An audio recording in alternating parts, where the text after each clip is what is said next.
All right, welcome everybody. Great to have you here.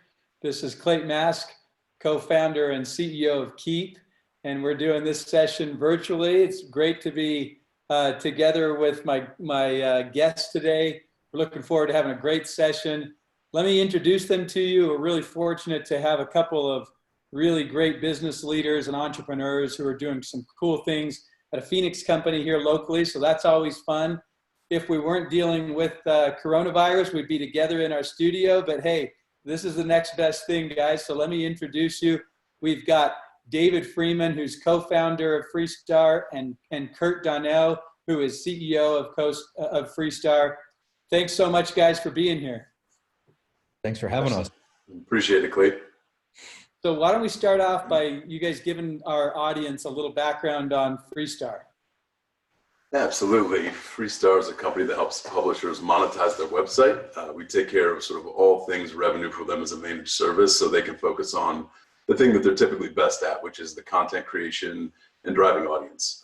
We primarily focus on the programmatic side of advertising, which is kind of automated computer-to-computer advertising.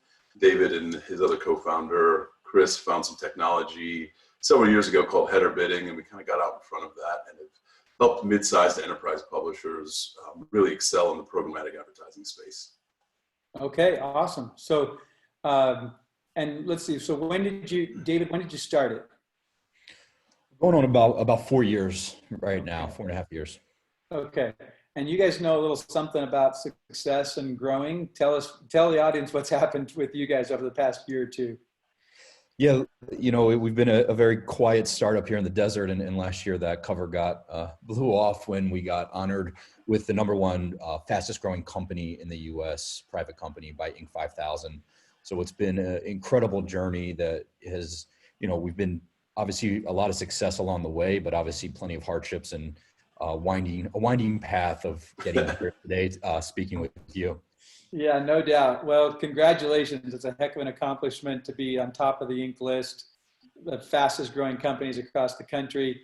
I know that when you're growing fast, there's all kinds of challenges. But what we're going to do today is we're going to talk about really the foundation of growth, which is having great people, great culture. Yes, you've got to have a great product in order to grow fast, and you certainly have to have a great strategy. But what I've found is great product and great strategy meet their match when faced with employee base and a culture that is not well designed and well suited. So I appreciate what you guys are accomplishing, and I think our audience is probably all impressed by the fact that we get an opportunity to talk with you as the fastest growing company in the country, recognized by Inc. But I think you've got a lot of lessons learned and a lot of things that you can share with our audience that I hope will be very useful. So that's what we're going to jump into today. We're going to talk about hiring. We're going to talk about the people side of the business, culture, and certainly we're going to talk about that in the context of coronavirus and what we're all dealing with this pandemic and how we all adjust. But before we jump into it, let me just say a quick comment about that. You know, it's about a month ago that the pandemic was declared and the travel restrictions put in place, and life as we all understood it began to change very, very rapidly. And I said at the time to our keepers, we call our employees keepers. I said to our keepers at the time in an email, I said, you know what, I have great confidence and faith in our customers' ability to adapt, because entrepreneurs are very adaptive. They're quick. They're not just early adopters, they're early adapters. They find ways to solve problems for customers, to make adjustments. And I just got to say, in the past month, I've seen that come true in ways that even exceeded my expectations. And so we'll talk a little bit about how you're adapting, how we're adapting at Keap, how our audience, our customers that we see are adapting. And I certainly want to acknowledge the challenging times that we face. But I'm fundamentally a deep believer in the fact that if we have our mind in the right space, then we can create solutions. But if we go into a fearful place, then we can't see the solutions.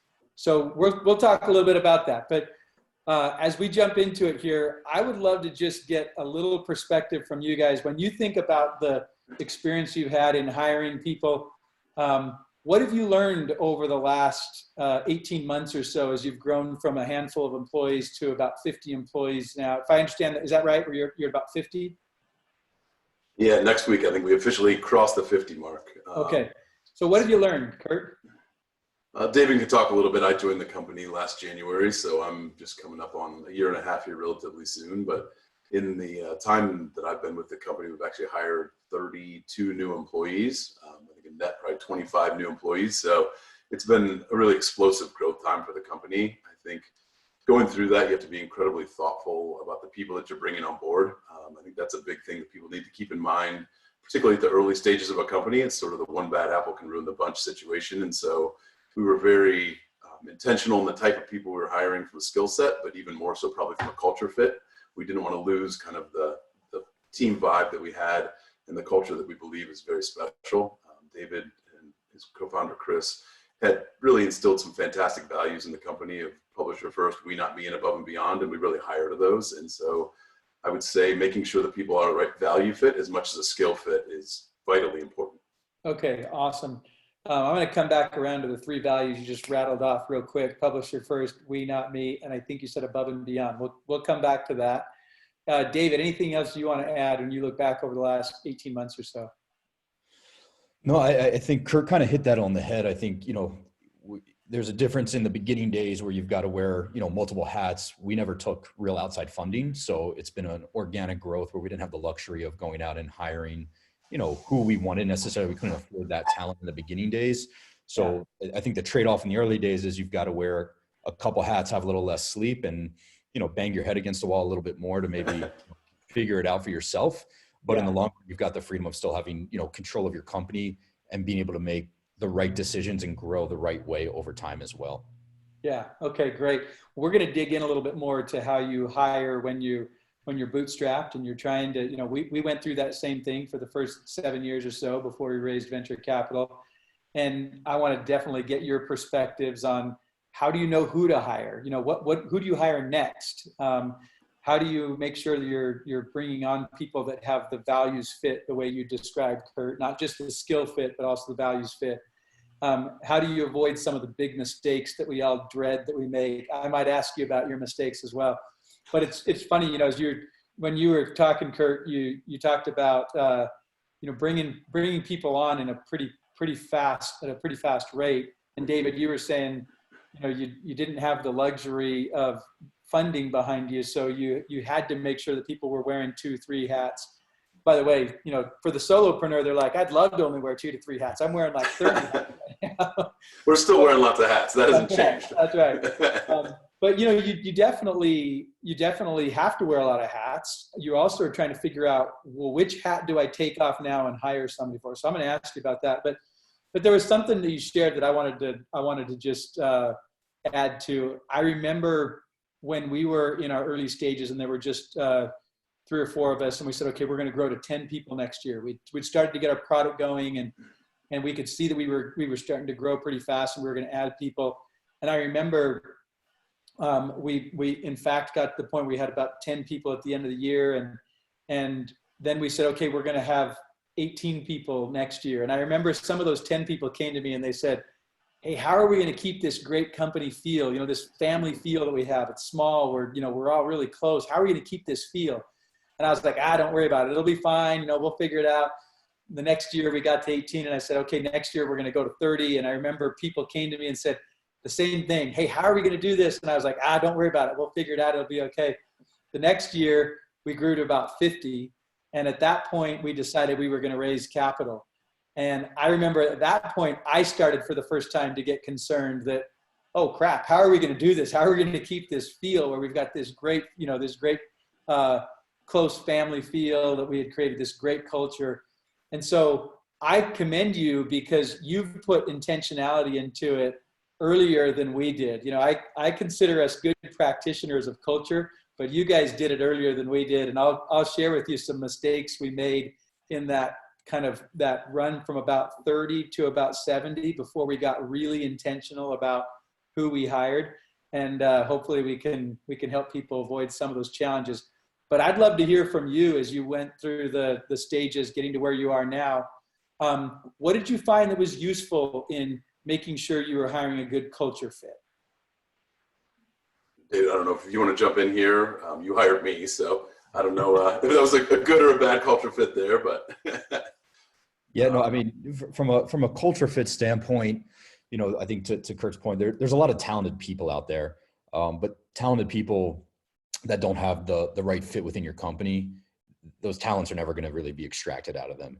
And I think the way we've gone about this is, yes, talent is a must, but so is that culture fit. And a lot of the times I think too, when you find someone that seems so talented, you're almost also trying to court them as much as, you know, interview them at the same time, and just making sure that you're staying true to yourself and your company, because it's a whole lot of work to build that true core culture from the beginning. And as Kurt alluded to earlier, one bad apple really can ruin that for people. So, you know, getting kind of deeper into some of those conversations with new potential hires. Also, you know, my partner that kind of always had a theory that I tend to agree with and has kind of built that into my head is, you know, most people worth hiring already have a job. They're not out there necessarily looking. So we've been very methodical of going after those right people. But when someone already has a job, right, there's a lot of things you can probably find out within the environment they're in, or a few degrees of separation too, of talking to some other people that might know them, because you're always it's a first date, right? When you're talking to someone, you never know really maybe how crazy they are or what they're going to be like, you know, later on. Once you get to know them, it's always everyone looks and, you know, sounds great out of the gate. So, you know, doing a little bit of extra legwork to ensure, you know, that this is going to be the right fit for the long time is, I think, really important. Yeah. Great. Thanks, David. And I'd love to hear, Kurt, your perspective in terms of anything that you've seen making the right, you know, getting the culture fit right, not just the skill set. You know, we go so far as to say at Keap, we hire first for culture and second for skill. It's not that we don't want the skilled people. They've got to be skilled. But our experience over the years has been that most entrepreneurs, most businesses hire first for skill, and then they check to see if it's a culture fit. But when you do that, you almost kind of talk yourself into it, we've found. And why make the mistake of bringing on a bad apple who might be a great skill fit, but is not a good culture fit? Better to first check and see if they fit the culture. And then if they do, then you can pass go and have the conversation about whether or not they have the skill set. Do you guys follow that same thing, or have you found something different? How have you guys done it, Kurt, in getting the right skill and the right culture? Sure. Like I said, I don't necessarily view them as sequential. I think the skill part is really table stakes, and that's kind of even getting in the room to figure out if there is the culture fit there.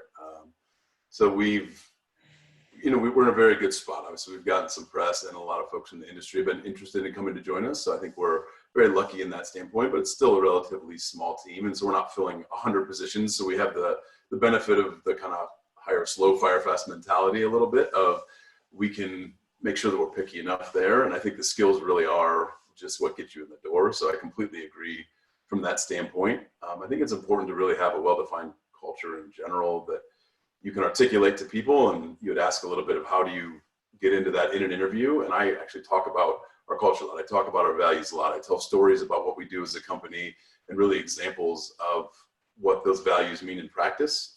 Something we instituted kind of last year when I joined was in our all hands meeting every month, we have a living our values slide where we go through and kind of pat people on the back for very specific activities that exemplify those values. So they're not, again, just something on the wall.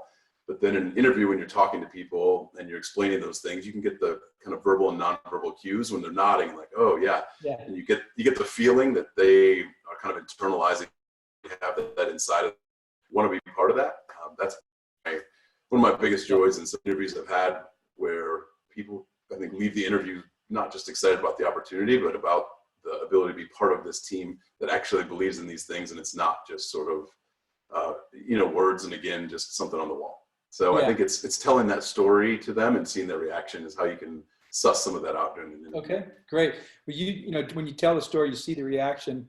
Part of it is, and what I know that you guys have done really well, and I think sometimes entrepreneurs don't do this well. In our very early days, we didn't do it well, but we don't articulate clearly what the culture is. We don't articulate for our employees or prospective employees what it is, and it just sort of is in us, and it just kind of comes out of us. But if you don't take the time to slow down and articulate it, then it's really difficult to hire to it.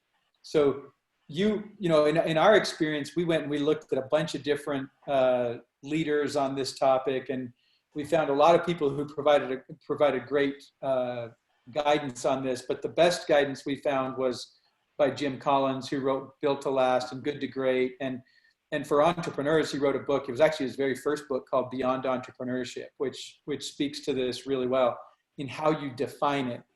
And he calls the foundation of the culture the purpose, the values, and the mission. And so let's talk about defining that for a second, because you both have rattled off very quickly your 3 values that you have. Tell us what those are, and how did you define them? How did you get to a place where you could say, okay, here's what our values are? So, I mean, the 3 values, once again, we, not me, above and beyond, and publisher first. You know, how we got to those was really organically in a lot of the ways. In the beginning days, we made a big mistake of starting the company, and we just threw values on the wall. Couldn't tell you now what they were, couldn't tell you really after we put them up what they were. And, you know, realized at that point when, you know, myself as a co-founder doesn't know them, or my partner, well, we've got a little bit of a problem if we're expecting other people to know that. And it was one of the things where you want to, you know, you just want to come out of the gate kind of. So we kind of took a step back and, you know, maybe didn't have any for a little bit, if that might sound a little crazy to people, but let's not force it in. Let's really organically let this happen. Hitting on the publisher first, you know, our entire industry is really has been just about taking advantage of the publisher for the most part. It's always about servicing the advertiser, and the publisher kind of gets screwed. And we said, hey, let's flip this around where we're really going to be their advocate, go fight for them and not let them get taken advantage of, because we do understand all the nuances of what's going on in a very kind of complex and fast moving world. And this is the only thing we focus on.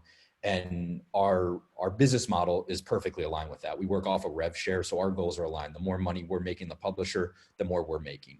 Mm-hmm. So, and I know one of, you know, Kurt and my most proud moment, we had a new employee come in, and they kind of brought up an idea like, well, you know, we might be able to make kind of an extra quick buck, if you will, if we did this.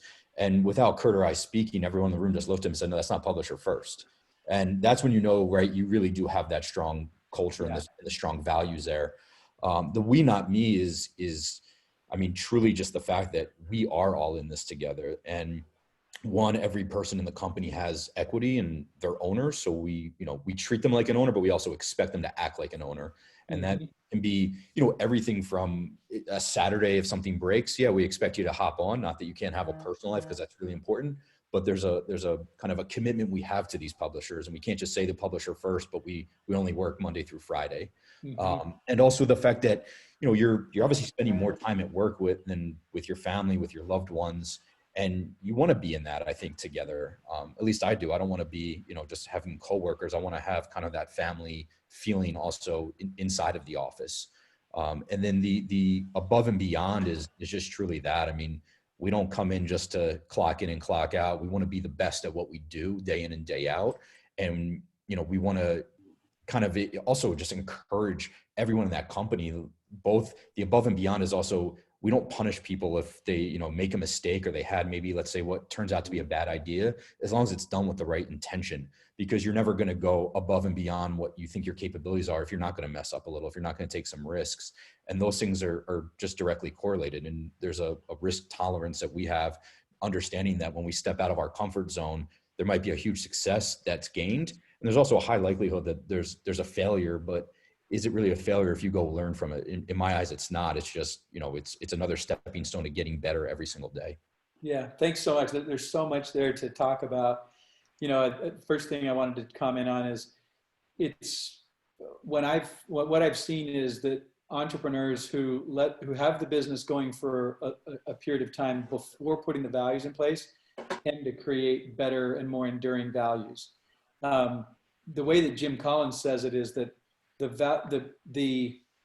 putting the values in place should be an articulation, not an aspiration or you're kind of creating it. It's something that you're putting words to what already is, which presumes that you've been operating for some time. You've got something to it. Now, if you're a brand new business or solopreneur, it might be you putting words to your values. But in a business where you've got a handful of employees, you're really kind of looking at, well, what is it that we care about? What is it that we value?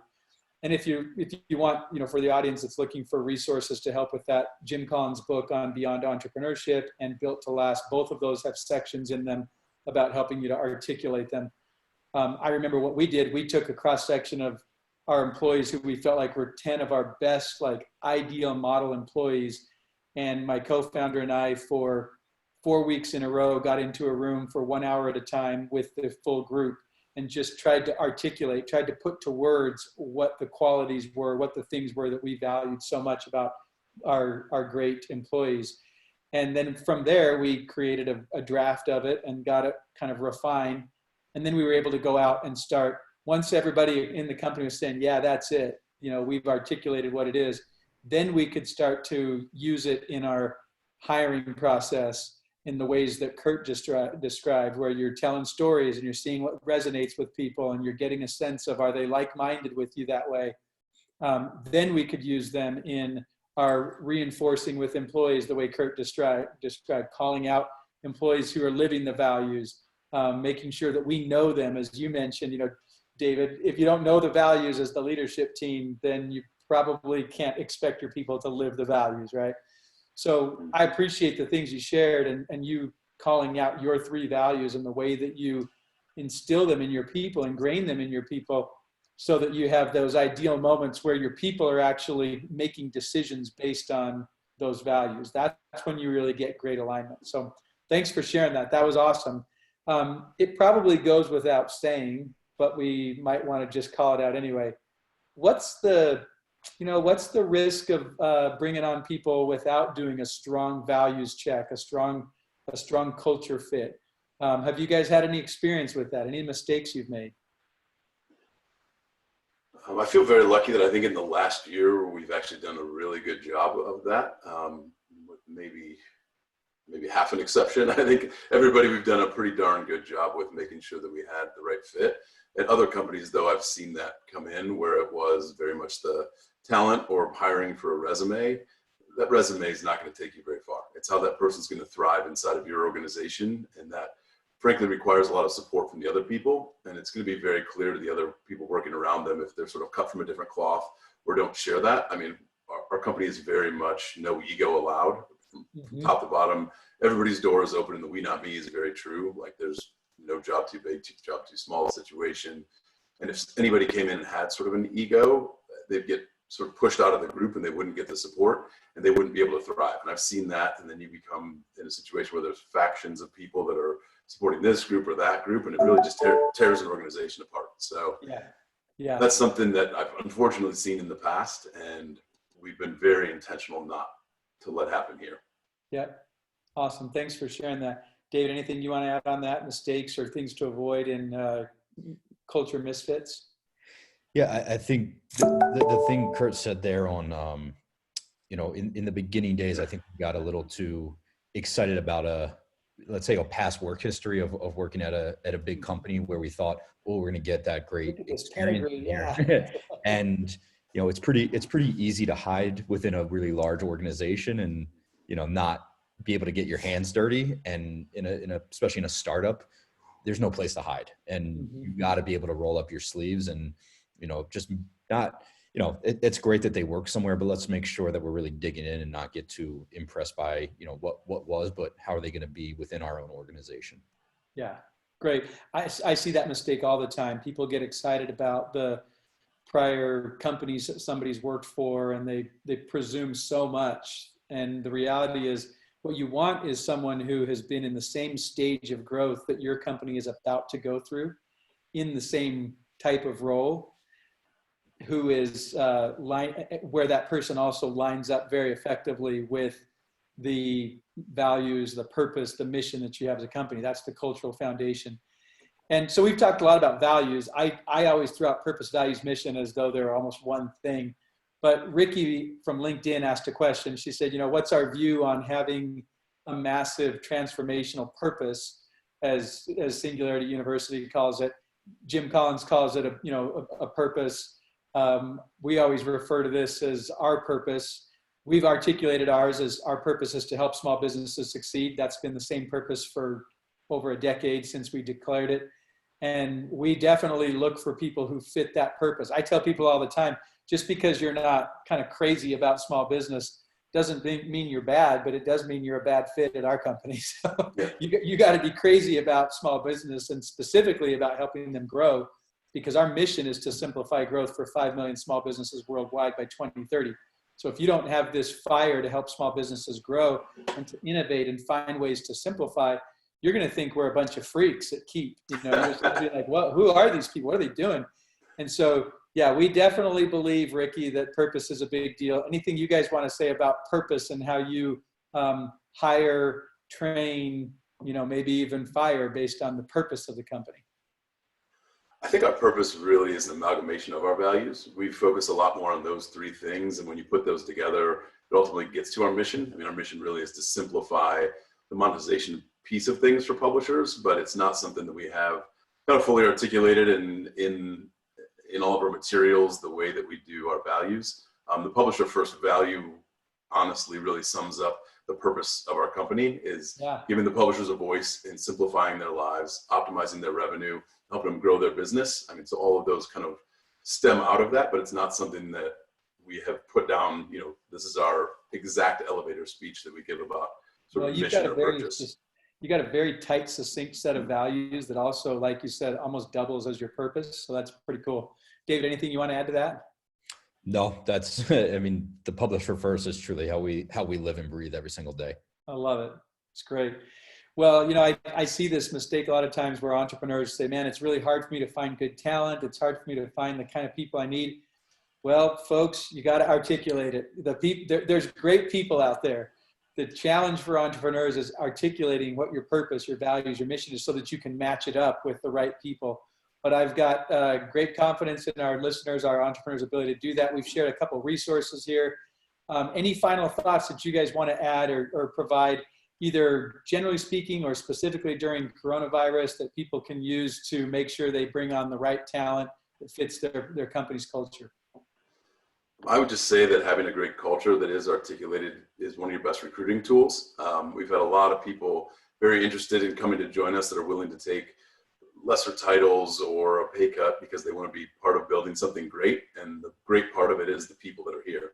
And that's sort of a self-fulfilling prophecy of, if you build a great culture, you're going to have the good people in it, the bad people will leave. And as long as you're bringing the right people in, you'll keep sustaining that. And then that's going to just further perpetuate itself into more people wanting to join. So I think what you had said a moment ago about articulating that, people need to understand the recruiting benefit of that. I mean, you think about the Netflix culture deck that made the rounds years ago, made them very famous, but I think it made a lot of people want to go work there. And there's elements of that I think we've emulated in various different ways, or I've tried to over the years, and kind of carried that with me, that is a real benefit for the company in the long run.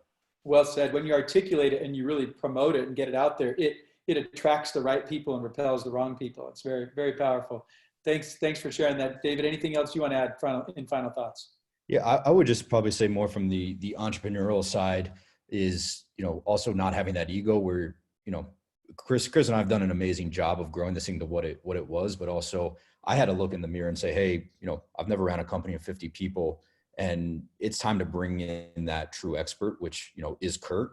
And it's been hands down the best decision we've made as a company. I think we had a really good culture prior to Kurt. We have an insanely excellent culture now. And a lot of that has been his leadership in coming in and being able to, you know, truly complement, you know, some of my own personal weaknesses as well as some of the others within the organization. So don't look at that either as a failure by any means. I mean, to get something off the ground and running, not a lot of people can do that. And once that thing really starts moving at a certain point, it might move a little bit quicker than you can really just control on your own. And don't be shy to always obviously build out your own network of asking for help from others, but then also you might need to take a little sidestep within your own organization to bring someone in to help, you know, escalate it to a whole nother level of where you really want to go. So, you know, for me, that was a big turning point. I've never had to do that. And at this point, you know, there's no turning back, and couldn't imagine it any other way. That's awesome. Thanks for sharing that, David. the biggest thing I've learned in culture over the years is that it starts at the top. It comes from the top. And if you don't get it really clear from the top and you don't live it, then it's difficult for the company to really put that into practice. And, I've seen over the years, at times our executive team has lived the values exceptionally well, and at times not as well. And I've seen how it'll adjust the company based on how the executive team is living the values. So my props to you guys for articulating it, for reinforcing it, for teaching it, hiring, training, firing to it, and living it. Because when you live it, the company lives it. And the thing I'll leave people with is this: companies are a lot of fun to work in when the culture is aligned and people are all on fire. It's just really fun to work side by side with people who share those values. They have that same purpose that they're driving on every day. They have a mission that they're going after to get after together. And so I just applaud you guys for living it and for making it happen. I encourage all of our audience to do the work to get your purpose, values, and mission really clear so that you can attract the right people, repel the wrong people, and have a lot more fun working together to achieve your goals. I'll wrap it up by just saying thank you to all the listeners who have been a part of this, and especially want to thank our experts and guests here today. Awesome job on your growth, and congratulations to you and being the fastest growing company in the country. That's pretty amazing to say. And to all those who are out there learning and adapting in the middle of this coronavirus, you can do it. Entrepreneurs are, if nothing, they are adaptive, and I have great confidence in our ability to adapt. And so stay safe, stay healthy, stay positive so you can see the opportunities where others might not see them, and keep going, keep serving, keep growing. Thanks, everybody. Thanks, everyone. Thanks, Clate. Thank you.